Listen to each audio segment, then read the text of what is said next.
Thank you, everyone. Good morning and welcome. Herzlich willkommen to DeepL Dialogues 2024.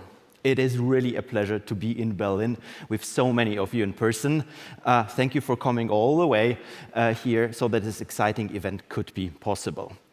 So now, when we started to think about the location for our first customer conference, it quickly became clear that we wanted to start the dialogues where our very first customer conversations took place back in 2017, right here in Germany.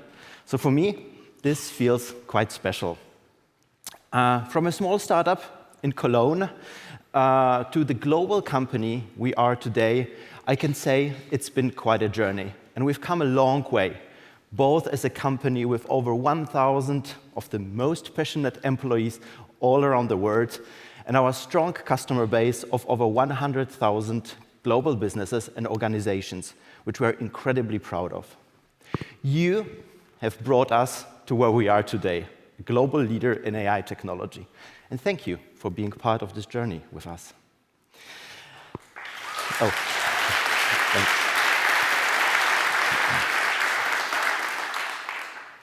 One of the most common questions I get is, and you may imagine that, how come we dared to build a global tech company outside of Silicon Valley? Perhaps you're wondering that too. But I think that Europe is actually the ideal place to explore the challenge of language diversity. Translation is a part of our daily lives. It's affecting us in so many different ways, whether at work or at home, at any point in time of the day. It is inevitable that we encounter a different language if we live in Europe, basically. And when we were back then developing our models in 2017, this was not an abstract use case for us. In fact, it was a very tangible, real-world problem that we were eager to conquer, but that we also all understood. And if you're here today, it is because you also understand how central language and translation are for your global businesses. This was no different, looking back 7 years ago when we put the first version of our AI translator out there. It was magical. In pretty much less than a week, some of the most important European companies were knocking on our door because they wanted to somehow partner with us and work with us. They eventually became our clients, and some of you are probably even here today. Thank you. So this initial interest, along with the perspectives that we continue to receive from our customers, has given us this invaluable insight into your language challenges.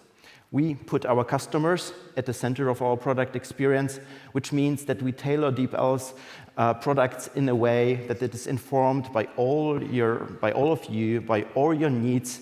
And our mission is to solve your communication challenges with this kind of best AI technology out there.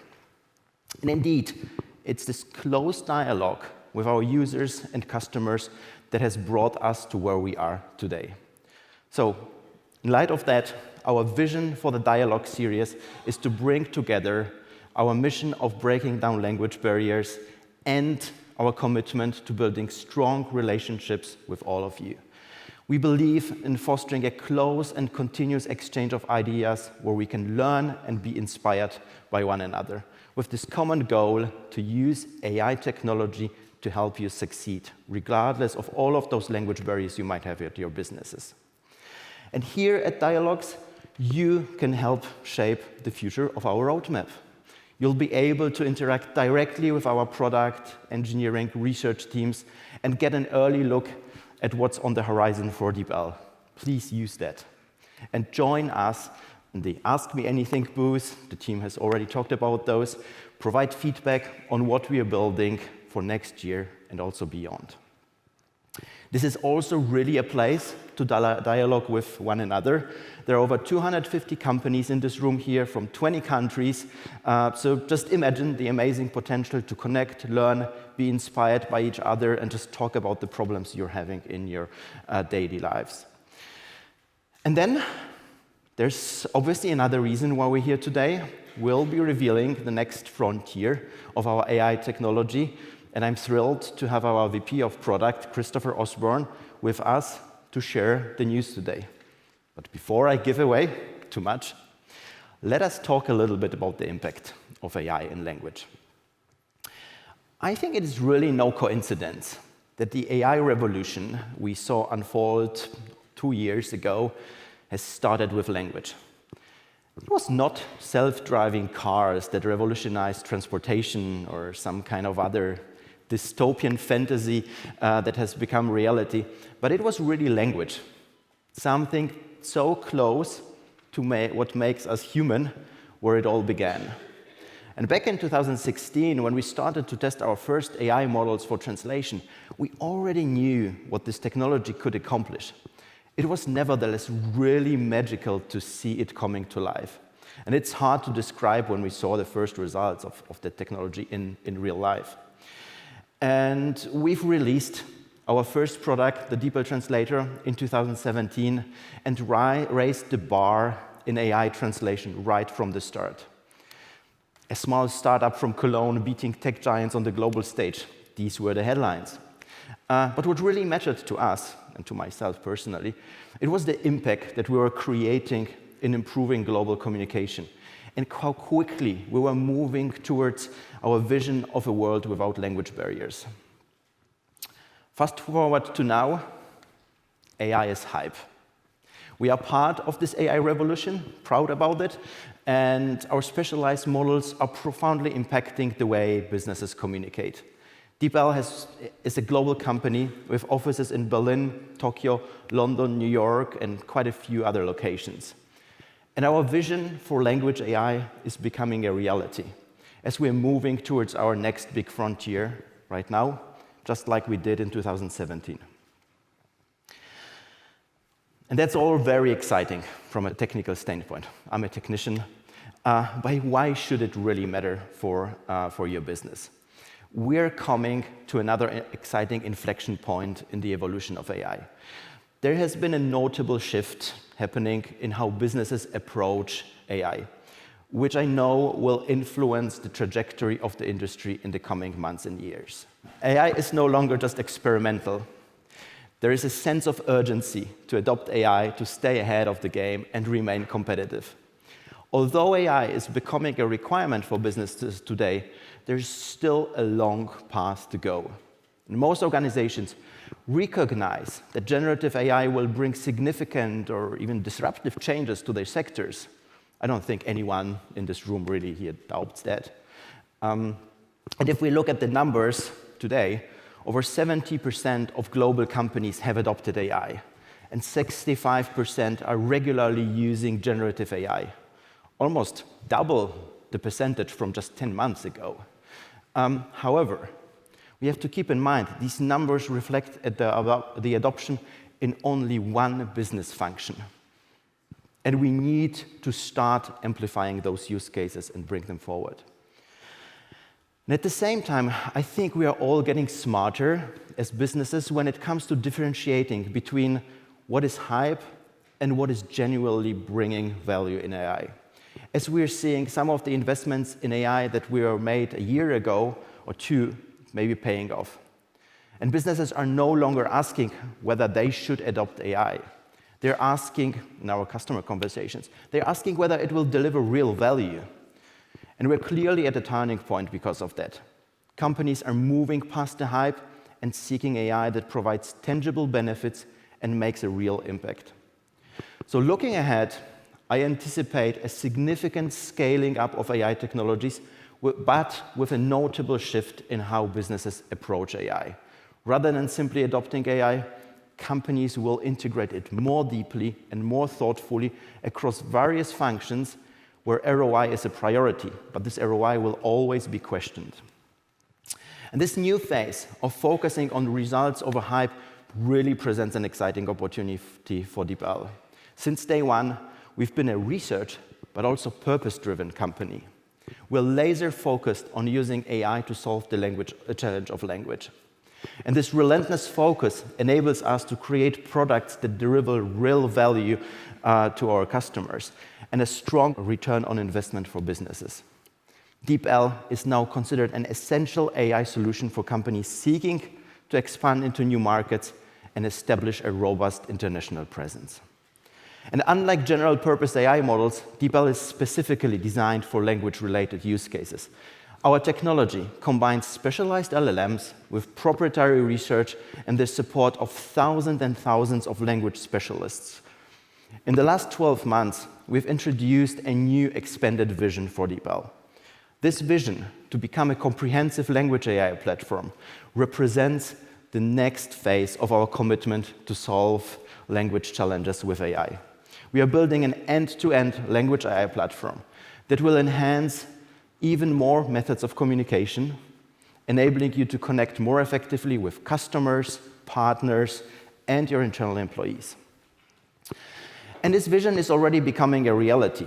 Today, we offer more than just translations. We unveiled our new AI writing solution for businesses, DeepL Write Pro, in April this year. DeepL Write is currently available in 6 languages and can assist any user in writing with greater confidence, taking into account context, tone, style, and more.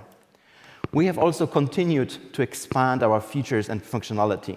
Today, our platform covers 33 languages, including the recent launch of traditional Chinese. We have also recently launched our next generation LLM, which powers our translation service and represents a new standard in translation quality and reliability at the same time. Additionally, we have also expanded the availability of DeepL to cover now 228 global markets. And just last month, we have announced that DeepL is the first company in Europe to commercially debut NVIDIA's new Blackwell NVL72 clusters. While it's very technical, it is the very first debut of the new water-cooled NVL72 chips in Europe, probably one of the first ones globally, and it will make DeepL's technology even more efficient. Investments like that are being made to make sure that we can add more features and develop cutting-edge AI-driven solutions for you. All this is to say, we're incredibly excited about what the future holds for DeepL and therefore for all of our users. We're working hard to make our language AI platform better and better so that it can continue to help businesses like yours with all of your language communication challenges. And then, in a world where security and data privacy cannot be detached from technology, trust and security remain a central focus for us moving forward. At DeepL, these are our core pillars to our mission and to our product offering. Our customers come from a very wide range of industries, including very highly regulated sectors such as financial services and legal. So ensuring the confidentiality and security of your data is as essential for us as ensuring the accuracy and reliability of our solutions. And together, we can make trust our competitive edge in the AI space. So, in light of this commitment, I am eager to embark on the next big frontier of language AI, which we are entering today, which we'll hear about more later. It's been a huge focus for our entire team at DeepL, and I'm immensely proud of what we accomplished. And as we continue to bring our leading AI technology to all corners of this planet, we want to bring you with us on the global stage. Thank you very much.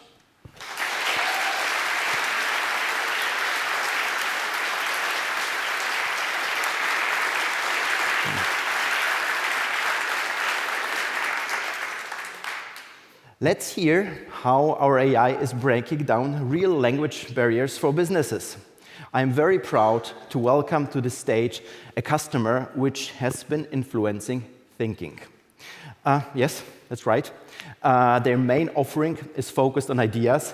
They enable the sharing of breakthrough ideas to empower people and leaders around the world to expand their thinking and inspire new visions. So let's hear from their Associate Director of Multilingual Services to find out how AI is revolutionizing their business. Please help me welcome Derek Fajardo from Harvard Business Publishing. Derek.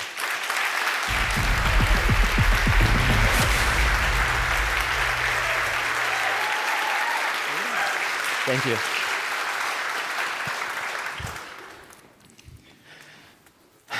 Derek, thank you so much for coming over. Thank you. All the way from the US, right? It's a pleasure to be here. Yes. Thank you. It's a pleasure to have you here today.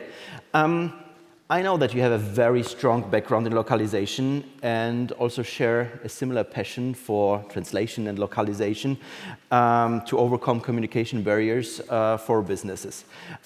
So now at Harvard's Business Publishing, one of the world's most trusted business publications, I am really curious to learn more about why and where internationalization plays a role. I mean, at the end, why not publish everything in English only? In English. Is that the new frontier for DeepL? Just let's switch over to English. Well, it's a good question. And, you know, some say that English is the language of business. And that may be true at certain levels, but it's really not true when you think about the whole environment of business, right? And I don't need to tell you this. At Harvard Business Publishing, our efforts are, you know, the Harvard brand is very old. It's been around for a long time.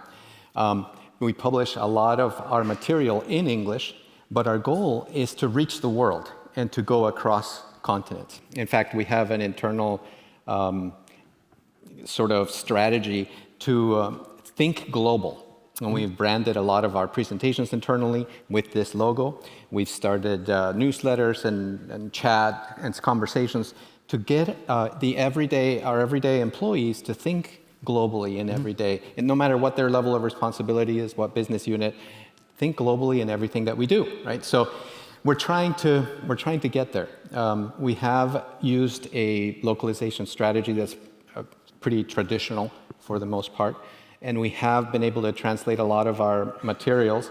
I don't know if you're familiar with the Harvard Business Review magazine. Sure. If you walk through any airport, in fact, just a couple of days ago, I was in the Amsterdam airport, we do have that magazine in 10 languages. And if you go through any airport, you see a lot of HBR material, but a lot of it is in English. We have translated... I've only seen it in English. Right? For the most part. We have 70,000 assets in our higher education catalog, and only 17,000 of those are in other languages. So we've been trying to make strides, but we're not quite there yet until recently. So what was it then that really drove you to look for this kind of solution? I think one of the biggest challenges for many people in this room is to really how to evaluate providers. I mean, this is a big market. Can you share with us what the key factors were for Harvard Business Publishing in this evaluation? Yeah, it's, you know, the goal, this goal of expansion, of going across a continent, our traditional localization strategy wasn't cutting it. We needed to do something different. So a few years ago, we decided to do a pilot program to see if we could test a small subset of our HBR articles and use raw machine translation, expose it to a few customers, and see what happens, right? The linguist in me was convinced that that was going to fail immediately. And we surveyed our customers very heavily, this small subset, right? And I was watching those surveys on an hourly basis to see when is this going to explode, right? Surprisingly, the majority of them came back and said, the translation is okay, and I'd rather have this content in my language than not have it at all. That was about 65% or so. A small subset of them said, the translations are actually great for some of these topics. And then about 10% of them said they're poor. Which was to be expected. You know, it was a few years ago. So with that, we decided, let's try and expand that pilot a little bit more. And so we did, and surprisingly, the numbers were consistent. We expanded it even more, and the numbers were consistent. Fast forward to today, we have 25,000 articles or so that are, and the new ones get published every day, are translated using raw machine translation, and the numbers and the surveys continue to say the same thing. Our customers want the material, and the majority of them say it's okay. We've also translated one of our other products, Harvard Managed Mentor, into German, actually, with very light retouching, which is revolutionary for us. And our customers are saying, this is good, we want it. Perfect. I love this experimental approach, I have to say. Just look at the conversion data, look at how customers like it, Right. and then kind of go from there and iterate and expand and scale it from there.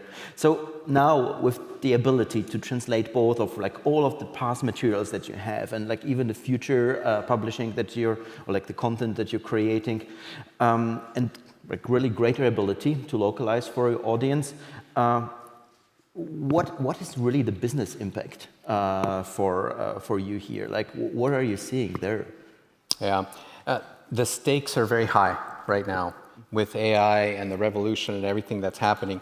Our mandate from the top is we need to grow, and we need to grow fast. And we need to finally make this dream of expanding to some of these other markets, make it a reality. And so the stakes are very high, the business impact is huge, and just in order to keep our current customers, we have to accelerate the pace of translations because our competitors are doing it, and they're using AI to do it, and a lot of times they're producing a lot of things, and there's a lot of hype about it, right? And so we need to figure out what is the hype, what is real, test quickly, fail quickly if we need to, and then move forward. But yeah, the stakes are very high for a business impact. Yeah. So with all of this hype kind of in there, and with the advent of those specialized and general AIs in this area, so what do you think, what kind of role will AI translation play in publishing in general going forward? Publishing is not known for being a very fast-moving industry compared to others, but the pressure is there, as I was saying it, so we have to move very quickly and we have to be smart about it. AI has been, it's been a dream of mine to have traditional machine translation, but adapted with the power of AI and what large LLMs can do. When they first came out and we started doing some testing and started seeing what LLMs could do with language, it was amazing. Amazing opportunities there. And so blending the traditional features that machine translation can offer, the traditional way, with the power of LLMs, and I'm sure you guys have something to do with that, we are very much looking forward to see what that can do, what it can do in terms of revision, checking a previous translation, what it can do in terms of quality improvement, what it can do in terms of understanding context. That has been one of the issues that we've had in the past, is the MT could be very good, and it could be very good at translating some things, but it didn't understand the entire context of what was this document or compared to all these other documents, right? In our case, 25,000 articles that have a lot of related terminology, related ideas. The power of LLMs is there. And so I think the future is looking bright. We have, in localization, for a long time, we've been trying to get into the C-suite, trying to get a seat at the grown-up table, right? And we've always hit a wall. And I think we're there now. The conversations are happening at the highest levels of many, many companies where languages are becoming a priority. So the question is, what will we do with that? Yeah, the times have changed with AI and how localization is perceived there. Derek, this was truly inspiring, some great insights. I'm looking forward to talk to the teams about some of the stuff. And I thank you for sharing the Harvard publishing, business publishing story. It's really quite empowering to see what technology can do to management thinking. And I'm a huge fan of using AI to make knowledge accessible to everyone in this world. So thank you for showing how you're really doing. Thank you very much. Wonderful. Thanks. Thank you.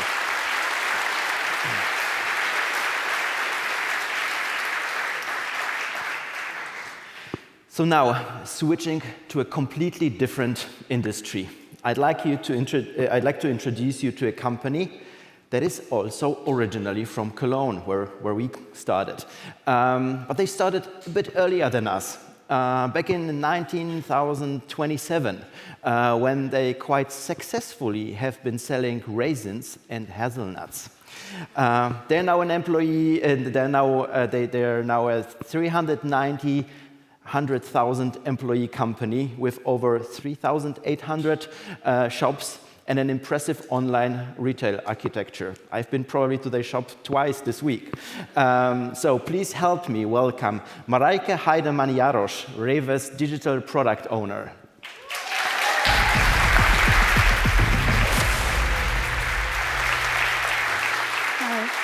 Marijke, thank you. Thank you for being here. I'm going to start with a very straightforward question to you. Okay. Why would REWE need AI translation? That's a good question, and as we have used a translation tool for about a year now, I'm pretty confident that I can answer this. Had you asked me 18 months ago, I said, whoa, I don't really know. Okay. But as you say, the REWE Group is a pretty large company. You mentioned the numbers earlier. We have a kind of a variety of different use cases. We have a strong retail branch and a tourism branch. And although our REWE supermarkets here in Germany are really proud to cooperate with regional food suppliers and even the farmers from next door, there are a lot of international business contacts involved. So there's a lot of talk going on via email, team sessions, stuff like that. But also a big use case is the translation of legal documents, contracts, purchase orders, product descriptions, stuff like that. So in the headquarters, our main use case is the translation of B2B communication. But that's the retail branch. For the tourism branch, which is normally really international focused, there's this B2B communication as well. We have travel agencies in 16 countries, but also a broad network of agencies in the holiday destinations. So there's a whole range of languages. You need to talk to business partners, tour organizations, stuff like that. So that's pretty much the B2B communication. And as well, we have a lot of internal communication. This is the second big category of use cases because as a group, we are not almost everywhere, but we want to get almost everywhere. We have a division called REWE International, which has retail brands in 9 European countries besides Germany. So there you have the headquarter in Vienna, where everything is made up and all the internal communication goes to the different countries like Lithuania, Slovakia, Italy, and so on. And in order to get the information there, someone has to translate this. And before we got DeepL, there were mostly this one individual who was fluent in German and the respective mother tongue who had to translate this. Yep. So this internal communication is another phase where we really need DeepL, a translation tool. Yeah. Okay, perfect. Interesting. So I've heard you studied Japanese linguistics. Yes. Respect. So I guess I can assume that language is really a close subject to you. Have you observed, like in these internal use cases that you just talked about, any specific changes in terms of collaboration, productivity, and how people work together during all of this time that you've been using our AI solutions? Yes, definitely. But if anybody is expecting numbers or return of investment values, I can't give you that.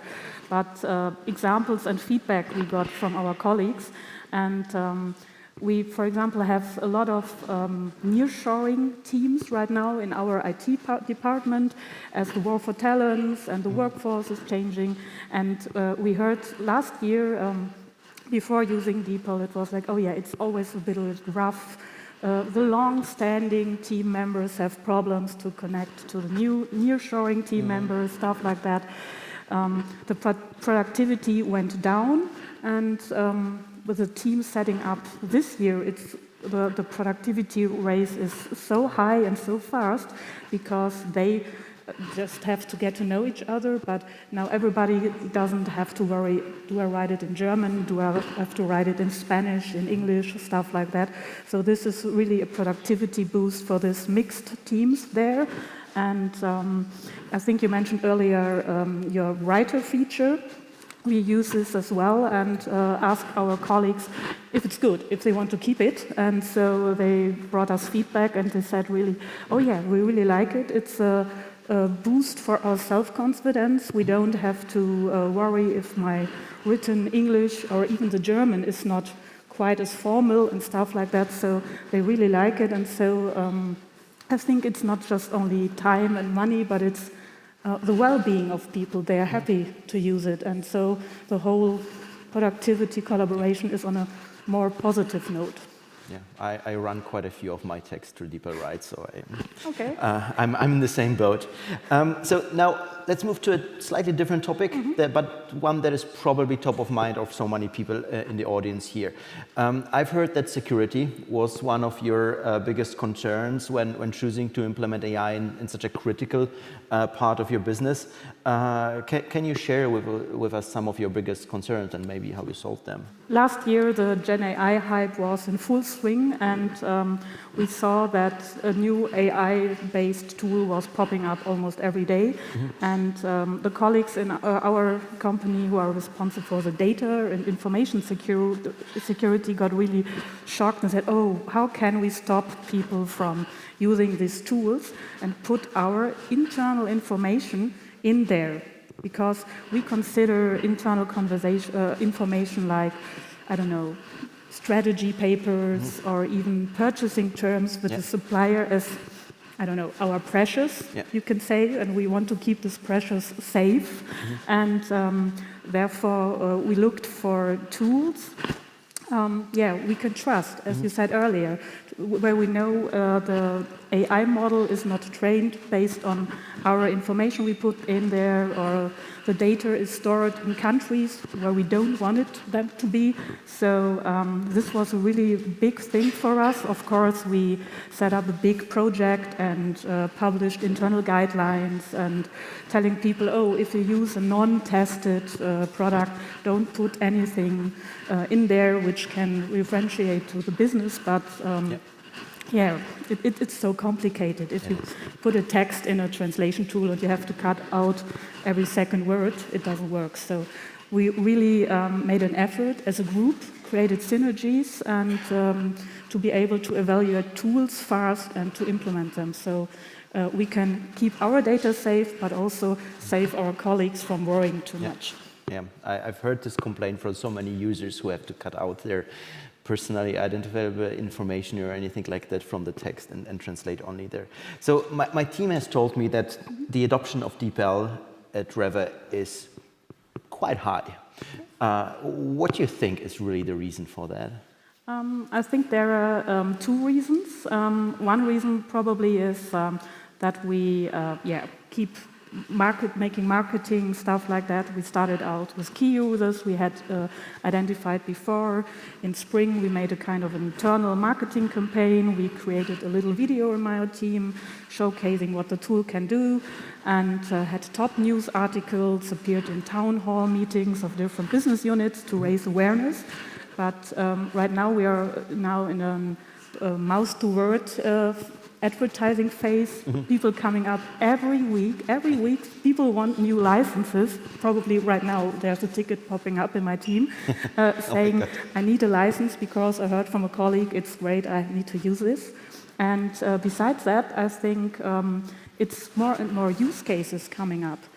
Because if you look at this whole spectrum we are offering and we're doing in our company, it's not new use cases because there are new products or new processes, but it's the use case which is already there, but people don't really have to accept the language barrier anymore. They say, oh yeah, I'm struggling there, I don't want this. I can have this tool and it helps me. So it's just growing everything, and we didn't even look at the customer-faced communication. So I think this might go on and on and on. Yeah, that is an interesting use case, the next one, yeah. Now, looking ahead, I'm excited to hear your thoughts on how AI can help even further. What future capabilities, what kind of features would you like to see DeepL develop in the future? And you have plenty of the teams in here and probably like hundreds of people from DeepL tuning in from all of the offices, so this is your chance. Okay. Okay, I know you're working on a voice feature with voice, speech to text and back to speech again. But as I'm a little bit of sci-fi nerd myself, I would think this Star Trek Universal Translators thing would be pretty cool. I'm not quite confident about this real-time conversation thing, but you opened a wish list, so this might be on it. And going back more to Earth, I think for us as a company, it would be really great to target the use cases and the language barriers from our deskless workforce, the people in stores, in the warehouses, stuff like that, where you have a lot of use cases I think we really can't think about, although I know already some and talk to our customer success manager with them, but I think this mobile use cases everywhere with speech recognition, image recognition, perhaps also a little bit contextual information, stuff like that. Yeah, so those are probably going to be more like speech-driven, right? Because it's on the go and like typing is hard. Yeah, and it's just without computer stuff. It's just mobile and direct. Okay, great, perfect. I can't wait to see even more applications where AI can go into those use cases and make a difference for your business going global. Thank you, Mareike, for sharing your story with us. Thank you. Thanks for having me. It's been a pleasure.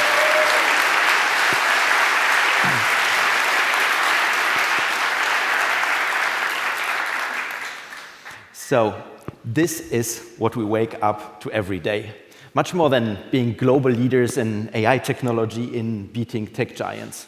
We are proud of those milestones, sure, but it is about those stories we just heard, the way we are impacting and solving problems for you is what truly matters to us at DeepL, and which is why and what I really push my team towards. And I like to say a huge thank you to our incredible team that made this conference a reality. Also to our entire DeepL team for their unparalleled dedication to ship the best AI for you. We strongly believe that technology should be here to make our lives better, and we are excited to take you on this journey. Thank you for inspiring us, and thank you for being here.